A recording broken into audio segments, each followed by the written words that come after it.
Hola, bienvenidos. Estamos en una nueva sesión de Diálogos 360, en este caso para hablar de emprendimiento en inteligencia artificial. Es una iniciativa de Odisea School. Es una iniciativa de divulgación, al igual que también Odisea School proporciona iniciativas de formación. De hecho, estos Diálogos 360 van a converger en una masterclass que vamos a tener brevemente sobre sobre emprendimiento en inteligencia artificial. Y aparte, una tercera línea de iniciativas de Odisea School que es en emprendimiento. Odisea Emprende. Odisea es el Observatorio de Impacto Social y Ético de la Inteligencia Artificial.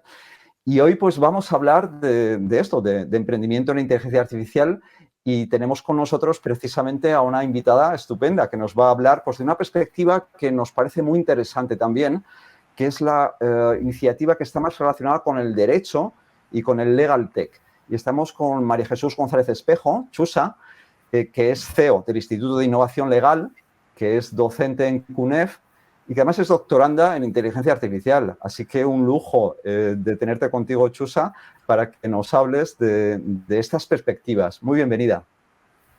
Pues muy bien hallada, Fabián, y feliz de poder compartir contigo algunas reflexiones y los conocimientos que hasta ahora he adquirido sobre este ámbito apasionante de convergencia entre el derecho y la tecnología y, en concreto, la inteligencia artificial y el derecho. Pues si quieres empezamos por ahí, porque tienes una larga trayectoria, nos puedes comentar muchas cosas, pero yo te diría que nos fijemos en esta intersección del derecho y de la tecnología, o más en concreto con la inteligencia artificial. Entonces, que nos comentes cómo ves este aspecto y si es posible que nos des un par de experiencias en esta intersección derecho-inteligencia artificial. Pues, a ver, la convergencia, la intersección es absoluta e incuestionable, ¿no? Y lo sorprendente es que todavía yo creo que hay muchos que no se han dado cuenta de que debería tener siempre en su vida un abogado pegado, y muchos abogados, jueces, notarios, registradores, etcétera, que también deberían tener pegados a ellos uno o más tecnólogos, ¿no? La misión del derecho, como sabes, es ordenar las relaciones humanas, ¿no? El ser humano, desgraciadamente, a veces es egoísta, se olvida de que los demás tienen derecho y de que el límite de su libertad está donde empieza la libertad del otro, ¿no? Para eso está el mundo del derecho.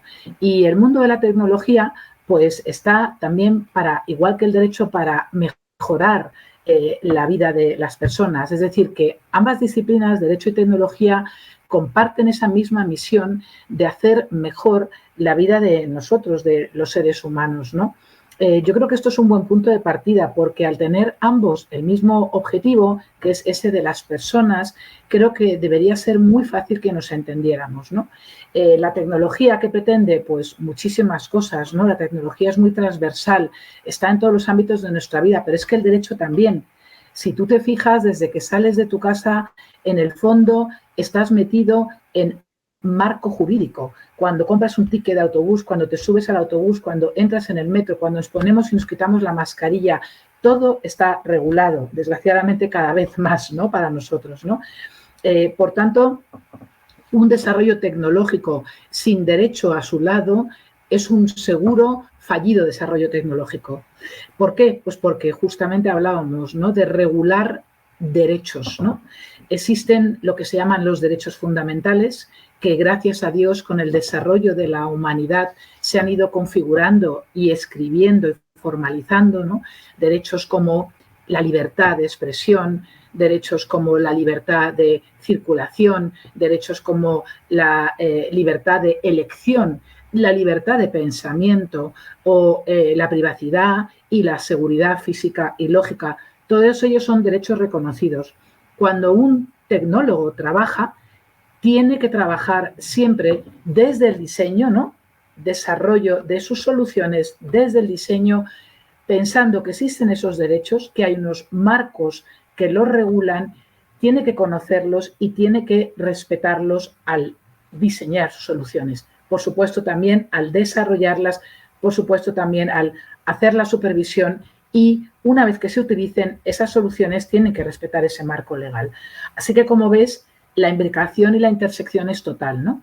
Pero además, y con esto ya termino, los desarrolladores, las personas que hacen soluciones tecnológicas, al final las hacen dentro de un marco jurídico del emprendedor, ¿no? Un marco jurídico del empresariado. Y ese marco jurídico, pues, recoge, por un lado, obligaciones laborales, fiscales, obligaciones mercantiles, obligaciones de derecho de la competencia, obligaciones de plataformas online, porque estamos hablando de negocios que se desarrollan en el mundo virtual, que tiene su propia legislación, o información, obligaciones, etcétera, ¿no? Y claro, si haces esos negocios y no conoces la normativa, vas a tener problemas, porque Hacienda no descansa, es como la inteligencia artificial, no descansa, trabaja 24/7, los inspectores de trabajo también, porque además están usando ya la inteligencia artificial para ver quién no cumple con la normativa, etcétera. Así que por esas dos principales razones, ¿no? Que es, por un lado, que no puede haber soluciones tecnológicas que no cumplan con la norma, y segundo, que el empresario tecnológico también es un empresario y, por tanto, debe respetar el marco legal, yo diría que derecho y tecnología han de estar juntos. Y una última, al final todos somos ciudadanos, da igual si somos desarrolladores, tecnólogos, y, por tanto, en un mundo donde la tecnología cada vez ocupa mayor parte de nuestras vidas, comprender nuestros derechos para ejercitarlos y hacerlos efectivos es cada vez más importante. Tú tocas los dos temas, además, tocas el mundo del derecho, donde eres CEO, además, del Instituto de Innovación Legal, y además tocas el mundo de la inteligencia artificial, gracias a que eres doctoranda actualmente. Y, por tanto, trabajas en este mundo que llamamos del legal tech, ¿no? Donde hacemos esta intersección entre lo legal y la tecnología, y seguramente estarás muy al día pues de todo lo que está ocurriendo respecto de la regulación en inteligencia artificial a nivel de la Unión Europea. Yo quiero aprovechar para que nos comentes cómo están las cosas y qué es lo que se espera, y, en fin, que nos hagas una actualización de esta regulación tan esperada de la inteligencia artificial que se está produciendo en Bruselas. Bueno, pues, a ver, estar hoy al día de todo es, tú lo sabes, Fabián, es casi imposible, ¿no? Pero tener la ambición de comprender las cosas importantes, esa la tengo, ¿no? El reglamento que está en fase de proyecto, como bien sabes, y que, bueno, pues si todo va bien, pues quizá en 2024 será un reglamento ya publicado, y quizá si no va tan bien, pues tarde un par de años más, ¿no? Pero vamos, que en efecto va a haber una ley de la IA, ¿no? Ese sería el nombre vulgar o popular que estamos utilizando para hablar de este reglamento, cuyo objetivo es armonizar los distintos marcos jurídicos en el ámbito de la Unión Europea. Y es un reglamento que se parece un poco en algunas cosas a lo que es el reglamento de protección de datos, ¿no? ¿En qué sentido se parece? ¿Por qué lo están comparando los expertos? Pues en varios. Este reglamento de protección de datos, no sé si te acuerdas, causó mucho revuelo y ha tenido un impacto a nivel mundial. ¿Por qué? Porque vamos a decir que Europa marcó el modelo o asumió el liderazgo en cómo se deben proteger los datos de las personas físicas cuando son utilizados por un tercero, ¿no? Almacenados, utilizados, cedidos, etcétera. Y en el caso de la IA, Europa está pretendiendo lo mismo, es decir, liderar el marco regulatorio de la inteligencia artificial.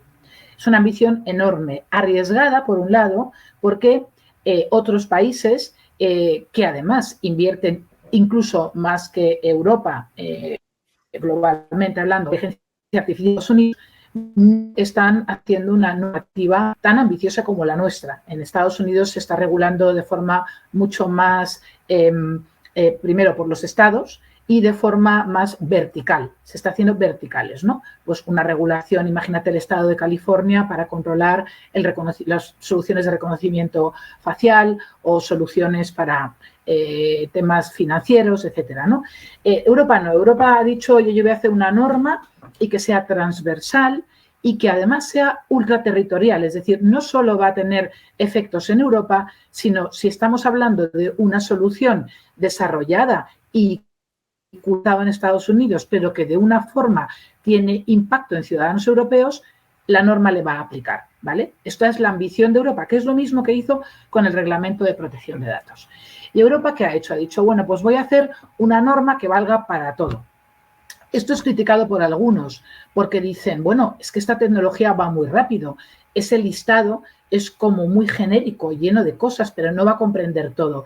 Es decir, la norma puede nacer ya obsoleta. Bueno, pues es verdad, pero la verdad es que es bastante amplia ya.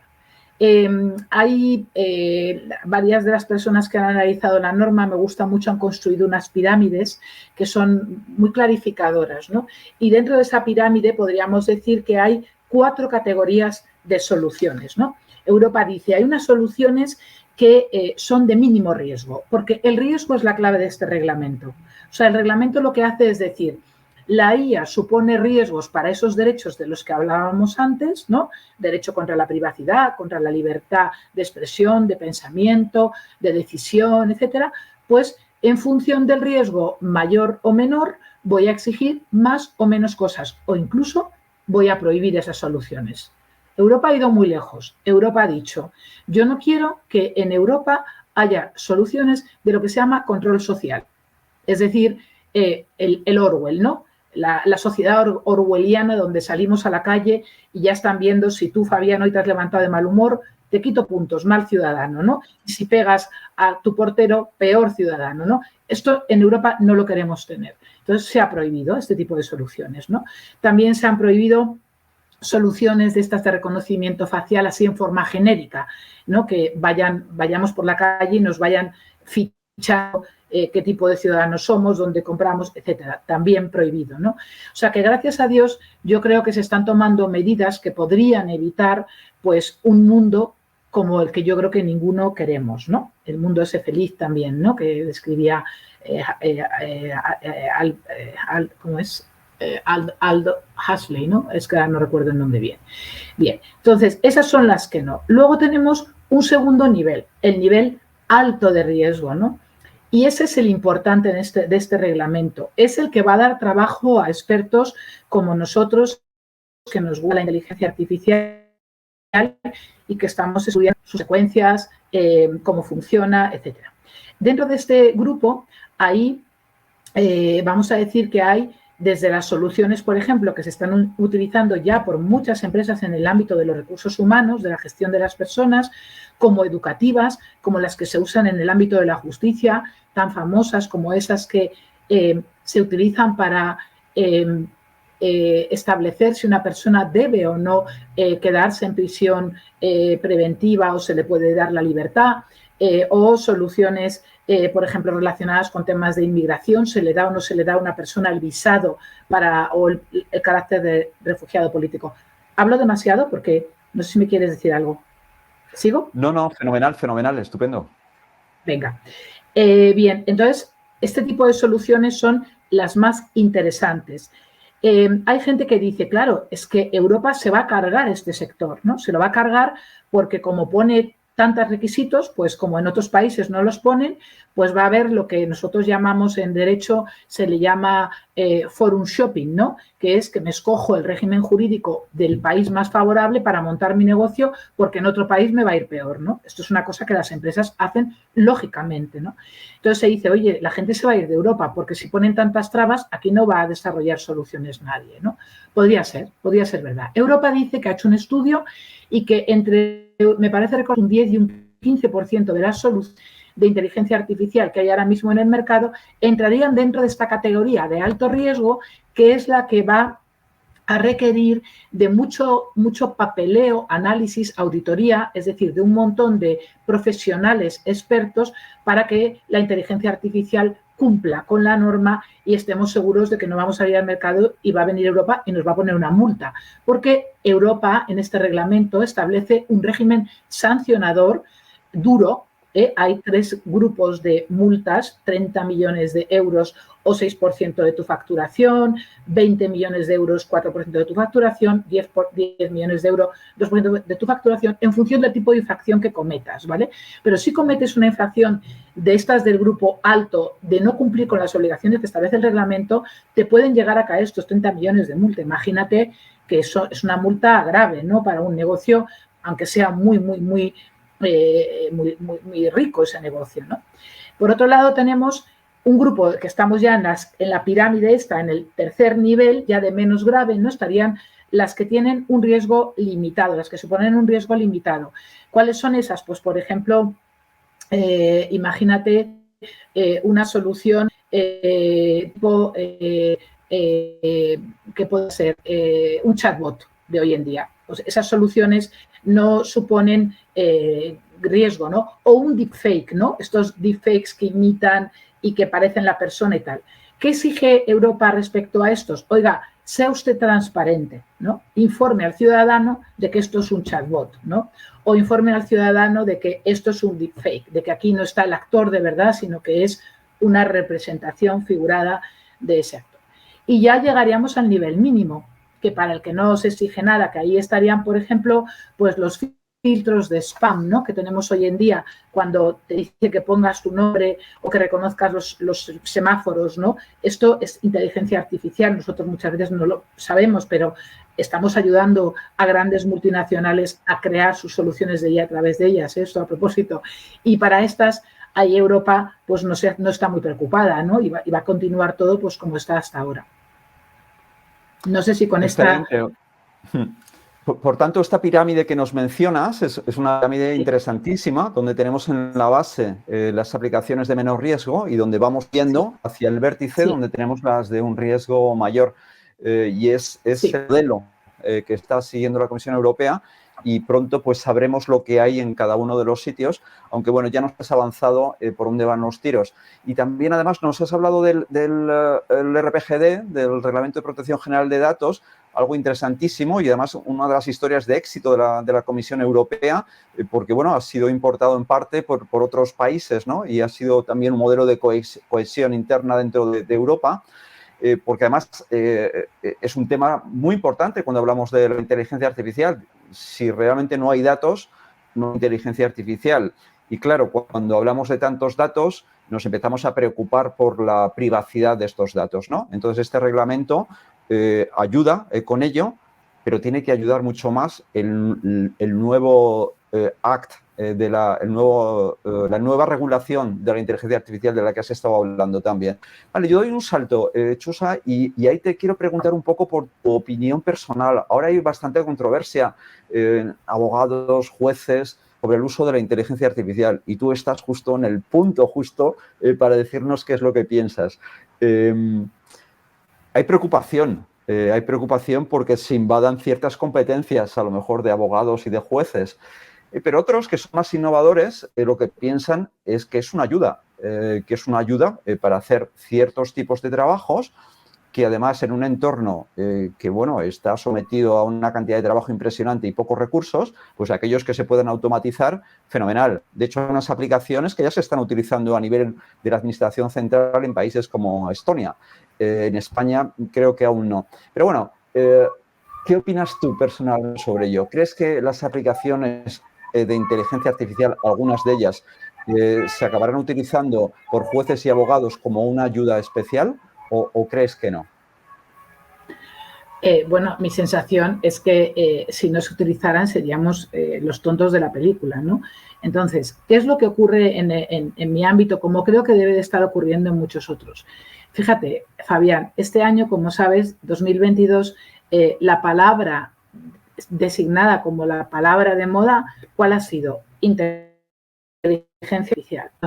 ¿Qué está pasando? Está pasando que a los periodistas les gusta esta palabra y están escribiendo sobre inteligencia artificial. Se ha convertido en un tema que debe de haber muchos clics y no me extraña porque cuando yo leo los titulares de mucho de lo que se publica, pues sinceramente, claro, entro con enorme interés a verlos porque son buenísimos titulares y luego cuando entro, el 90% de las veces me entra una decepción porque es mentira lo que pone en el titular y no tiene nada que ver con la realidad.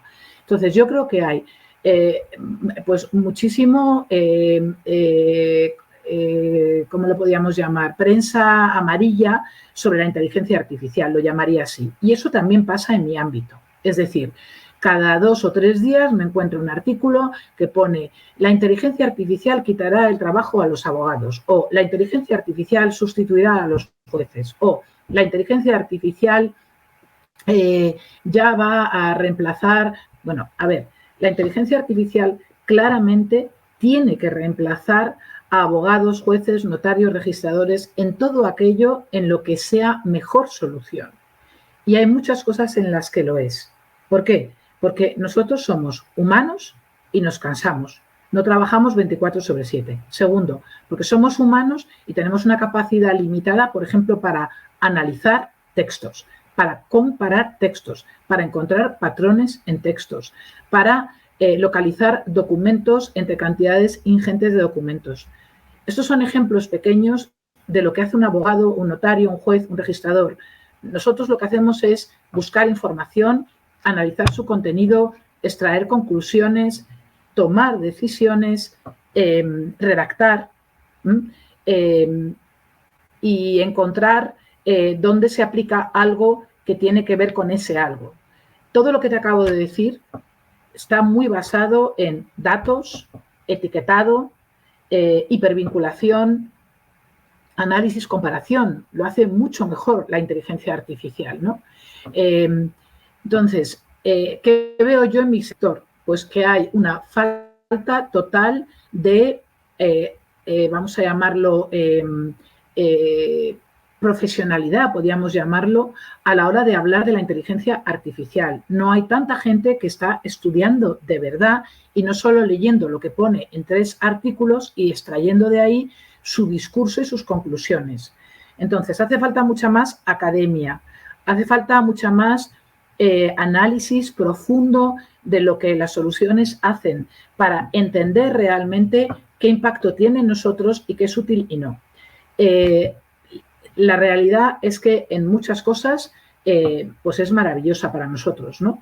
A mí me aburre soberanamente buscar qué sentencia es la que mejor aplica a mi caso o qué leyes están en vigor y son las que me aplican a mi caso. Y eso lo hace la inteligencia artificial muy bien.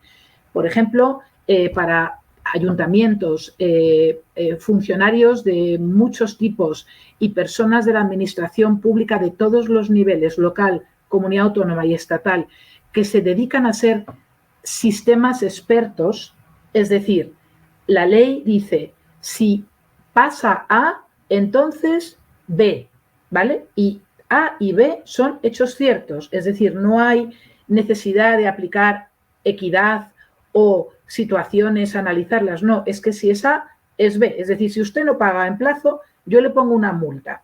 ¿Tú crees que hace falta un funcionario para decidir? Yo creo que no. Es más, el funcionario se equivoca porque está cansado. Además tiene sesgo e incluso a lo mejor es primo del juzgado, ¿no? O del que tiene que ponerle la multa.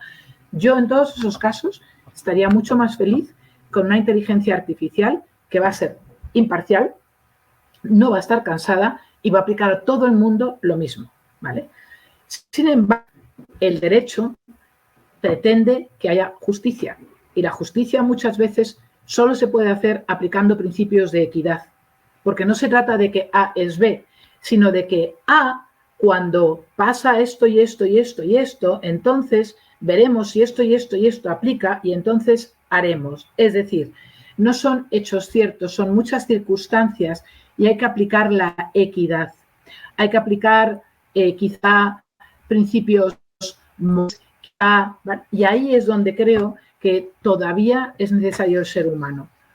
Ahora bien, igual en un futuro, dentro de una serie de años, cuando entendamos muy bien qué es todo esto de la ética y muy bien qué es esto de la moral y tal, pues a lo mejor llegamos a un consenso y hasta en eso también el robot lo puede hacer mejor que el ser humano, ¿eh? Yo no lo descarto, pero ahora un poco la situación es, nos puede ayudar, sí, mucho, y llegados a un punto, el ser humano es necesario y ahí todavía debe de estar el ser humano. Desmitifiquemos y a la vez estudiemos para ver qué, cómo y cuándo. Precisamente entre estas aplicaciones de inteligencia artificial que se podrían utilizar en la judicatura, pues hay una que también podría utilizarse y que está actualmente siendo un boom, que es ChatGPT, y que seguro que tú has utilizado y has analizado y has probado dentro de tu ámbito. ¿Cómo lo ves? ¿Crees fundamentalmente, danos tu idea sobre ello, pero ¿tú crees que tiene que estar regulada? ¿Hay que regularla también? ¿Hay que prohibirla? Quizá, ¿acaso también dentro del ámbito en el que tú te mueves? ¿O por el contrario hay que ser más innovadores, hay que dejar que se utilice, igual que se utilizan los libros de consulta y las bases de datos, etcétera? ¿Cuál es tu opinión sobre esta disyuntiva? A ver, para mí es un poquito pronto para responder, porque en efecto sí me di de alta en cuanto lo leí, ahora como un mes o así, enseguida me di de alta y he estado leyendo artículos y en la universidad donde trabajo como profesora en CUNEF inmediatamente convocaron a un curso que a mí me pareció una iniciativa estupenda desde el área de informática, desde la Facultad de Informática, la decana nos convocaron a un curso para explicarnos. Lo cierto es que ya se está prohibiendo, no sé si lo sabes, pero ya ha habido universidades en Estados Unidos que han prohibido a sus alumnos la utilización de la solución. Hay riesgos, ¿no? Seguro que hay riesgos. ¿Por qué? Porque claramente este tipo de soluciones tan capaces van a tener un impacto en la forma en la que trabajamos, ¿no?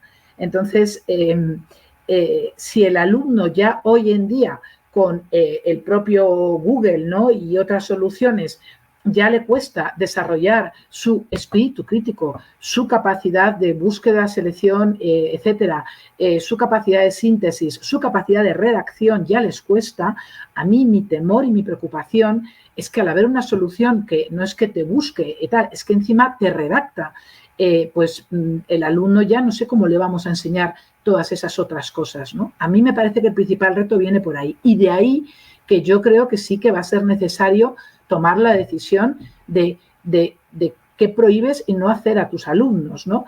Por otra parte, lo contrario. Yo, por ejemplo, ahora inicio mi segundo año con un grupo de alumnos que el año pasado iniciaron su grado con un minor, y yo soy la profesora del minor, les doy clase en inglés de Derecho Digital, Legal Tech y tal. Entonces, estos alumnos ahora me empiezan mi segundo año. Yo el año pasado les di una revisión global de qué es innovar, qué es Legal Tech, qué es transformación digital, qué es blockchain, que tuvieran claros estos conceptos. ¿Qué voy a hacer este año? Yo este año quiero que conozcan herramientas, que las utilicen, y una de las cosas primeras que vamos a hacer es usar esta solución. De hecho, estaba pensando esta mañana qué ejercicio les voy a poner, ¿no? Entonces, el ejercicio puede ser justamente utiliza ChatGPT para hacer X y Z y dime las consecuencias que cree que tienes en un profesional del derecho como tú. ¿Son positivas, son perniciosas o son tal? Sobre esto hay que reflexionar. Yo la respuesta no la tengo porque es muy pronto. ¿Riesgos? Claro que hay. ¿Ventajas? Miles. Y lo que tenemos que hacer es, como siempre, sopesar. ¿Es bueno? ¿Es malo? ¿En qué circunstancias? Y creo que en unas será bueno y habrá que permitirlo y en otras posiblemente haya que limitarlo o incluso prohibirlo. Bueno, pues vamos a terminar, Chusa, ya con... yo te voy a pedir un consejo, un último consejo. Nos están viendo, nos van a ver profesores, estudiantes que están emprendiendo o que van a emprender en inteligencia artificial, que tienen sus ideas, que las han puesto en marcha o que las van a poner. Muchos de ellos tecnólogos, que en muchos casos es por donde se empieza a poner en marcha la idea. Ya sabemos que en realidad hay que darle una visión global, ¿no? Y dentro de esa visión global está la visión Legal Tech, que tú avalas en este caso. Desde esta perspectiva, derecho y tecnología, ¿qué consejos darías a los emprendedores en inteligencia artificial que se están poniendo en marcha?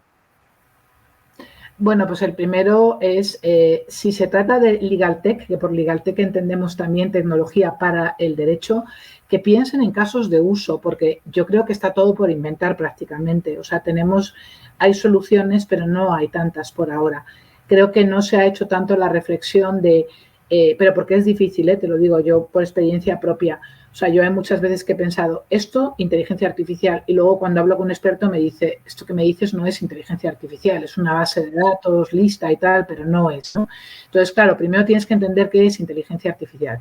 Segundo, tienes que encontrar si hay datos o no, o si hay el experto que te va a ayudar a crear tu sistema experto. Y luego, tercero, hay que hacer la solución. Y no es nada fácil y, aparte, sigue siendo costoso, ¿no? No nos engañemos que, salvo soluciones tipo los chatbots o algún tipo de solución que más bien es una automatización de expertise, realmente todavía desarrollar soluciones de IA no es algo fácil, ni sencillo, ni barato, ¿no? Entonces, primer consejo, eso, pensar bien en modelos de negocio, porque yo creo que hay muchas oportunidades. Una vez que ya lo tengan, que nunca se olviden de, bueno, en el caso de si son abogados los que lo están queriendo desarrollar, por supuesto, buscar rápidamente gente de tecnología, pero no solo, también, por ejemplo, de disciplinas como la usabilidad o el diseño y el desarrollo de negocio. Y nunca olvidarte de la parte jurídica. Tan importante es en la solución la persona que te va a hacer el código y que va a manejar los datos, y etcétera, como lo es el que tiene que buscar cuál es el marco legal aplicable y integrarlo en ese desarrollo desde el inicio, ¿no? Como se dice, la AI by design, ¿no? Por diseño, que desde el inicio esté ahí imbricada la norma y las obligaciones de todo tipo, también las éticas, que es lo que en muchos casos por ahora tenemos más desarrollado, ¿no? Y luego, pues, finalmente darse cuenta de que una empresa no deja de ser un conjunto de personas trabajando, elegir buenos socios, dejar bien claras las reglas desde el principio. Siempre, en mi experiencia, cuando uno emprende con alguien, tiene que haber una confianza ciega en las otras personas, pero tiene que ser, a la vez que ciega, muy visionaria. Es decir, uno tiene que ver que en el futuro, en el futuro y en el a veces cortísimo futuro, cambian las circunstancias, ¿no? Cuando las cosas van mal, la gente a veces cambia. Cuando las cosas van muy bien, también cambia. Y uno tiene que prever desde la posible enfermedad de un socio hasta el divorcio de un socio, hasta el fallecimiento de un socio, ¿no? Y también tiene que prever que a veces las visiones son distintas. Y prever todo eso no significa hablar de cosas desagradables, significa hablar de realidades. Y cuando el otro socio no quiera, o los otros socios no quieran hablar de esto, que desconfíes, porque sí que son temas muy importantes para, desde el inicio, y tratarlos, gestionarlos, porque el tener esos pactos parasociales, que así se llaman, te va a ayudar mucho en caso de que pase lo que no habíamos previsto que pasara, ¿no? Porque todos queremos que todo salga bien al inicio y vamos muy ilusionados, pero la realidad es que a veces no es así, ¿no? Y luego lo que decía antes, ¿no? No olvidarte nunca de que si quieres trabajar con gente que no son los socios, pues hay que contratar, y eso significa obligaciones laborales. También no te olvides nunca de tus obligaciones fiscales, del mundo de las subvenciones, que está lleno de leyes, de la protección de datos, del copyright, los derechos de autor. Mucha gente hace unas burradas con eso también tremendas, ¿no? A la gente hay que reconocerles sus derechos de autoría, su derecho a la creación, etcétera, ¿no? Registrar las marcas, los dominios, para proteger tu propiedad, tu creación, ¿no? También desde el inicio. Así que pon un abogado en tu vida, y tecnólogos y abogados tenemos que estar juntos, no hay otra. Fabián. Bueno, pues estupendo. La verdad es que agradecemos mucho estos puntos tan concretos que nos ha dado, que habría que escribir para recordarlos continuamente. Y la verdad es que tenemos que acabar, no tenemos mucho tiempo, nos dejamos cosas en el tintero, Chusa, bueno, pero sí que anunciamos que en esta masterclass que vamos a tener en febrero, tú vas a liderar una de las sesiones, y precisamente es una sesión sobre LegalTech. Es una sesión donde se van a profundizar en algunas de las cosas que has tocado hoy, y se va a hablar de otras también. Con lo cual, pues animamos a todos los que vean este vídeo que nos sigan en redes sociales, porque ahí es cuando diremos en qué fecha será esta masterclass, que será gratuita y abierta para todo el que la quiera seguir. Así que nada más. Muchas gracias, Chusa. Muchas gracias a ti. Muchas gracias a ti.